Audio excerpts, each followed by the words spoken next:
சமைக்கவே எனக்கு சுத்தமா தெரியாது அப்படிங்கிறவங்க கூட கூலா இந்த சிக்கன் ரெசிபி பண்ணிடலாங்க. ரொம்ப சிம்பிள் தாங்க, ஆனா டேஸ்ட் மட்டும் என்னமோ வேற லெவல்ல இருக்கும். என்னோட ஆல் டைம் ஃபேவரட்டான சிக்கன் சுக்கா ரெசிபி தாங்க இது. இது செய்யறதுக்காக இப்போ வெங்காயத்தை நல்லா பொன்னிறமா வறுத்து எடுத்துக்கணும். ஒரு பேன்ல எண்ணெய் ஊத்தி 3 மீடியம் சைஸ் வெங்காயத்தை இந்த மாதிரி நல்லா ஃப்ரை பண்ணி எடுத்து மாத்தி வச்சுக்கணும். மீதம் வந்த எண்ணெயில சமைக்கிறதுக்கு தேவையான 2 டேபிள் ஸ்பூன் விட்டுட்டு எடுத்து மாத்திருங்க. உங்களுக்கு சிக்கன் நிறைய இருக்குன்னா வேண்டாம். கழுவி சுத்தம் பண்ண 700 கிராம் சிக்கன் கூடவே 3/4 டேபிள் ஸ்பூன் மிளகாய் தூள், மல்லித்தூள், சிக்கன் மசாலா, 1/2 டீஸ்பூன் மஞ்சள் தூள், 1/2 டீஸ்பூன் மிளகுத்தூள், 1 table spoon ginger garlic paste, 1 table spoon தயிர், அப்புறமா 1 டீஸ்பூன் நெய் சேர்த்துக்கோங்க. இப்போ தேவையான அளவு உப்பு, கூடவே நம்ம ஃப்ரை பண்ணி வச்சிருந்த வெங்காயத்தை போட்டு எல்லாத்தையும் ஒரு வாட்டி கையால நல்லா மிக்ஸ் பண்ணிக்கோங்க. மசாலாவெல்லாம் ஒன்னோட ஒன்னு சேர்ந்து நல்லா வரணும். 10 நிமிஷம் மூடி வச்சிடலாம் இருக்கட்டும். இப்போ வெங்காயம் வறுத்து எடுத்துக்கிட்ட அதே எண்ணெயில நம்ம ரெடி பண்ண சிக்கன் எல்லாம் போட்டு 1/4 கப் அளவு மட்டும் தண்ணி ஊத்தி ரொம்ப குறைவான தீயில இதை வேக விட்டுறலாம். இப்போ இதை மூடி வச்சிடலாம்.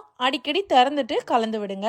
கிரேவி எல்லாம் கொஞ்சம் சுண்டி அந்த எண்ணெய் எல்லாம் பிரிஞ்சு செமி கிரேவி பதத்துக்கு வந்திருக்கு. இன்னும் இது மூடி வைக்க வேண்டிய தேவையில்லை. திறந்து வச்சே அடுப்பை கொஞ்சம் ஹை ஃபிளேம்ல வச்சுட்டு நல்லா வரட்டி எடுங்க. கடைசியா ஒரு கைப்பிடி அளவு கொத்தமல்லி தூவி இன்னும் ஒரு 2 நிமிஷத்துக்கு நல்லா வதக்கி எடுத்தீங்கன்னா சூப்பர் டேஸ்டியான சிக்கன் சுக்கா தயார். சிக்கன் வாங்கும் போதெல்லாம் நீங்க யூஸ்வலா பண்ற அந்த சேம் ரெசிபில இருந்து இந்த வாட்டி நம்ம சிக்கன் சுக்காவை ட்ரை பண்ணி பாருங்க. உங்களுக்கு பாராட்டு உறுதி.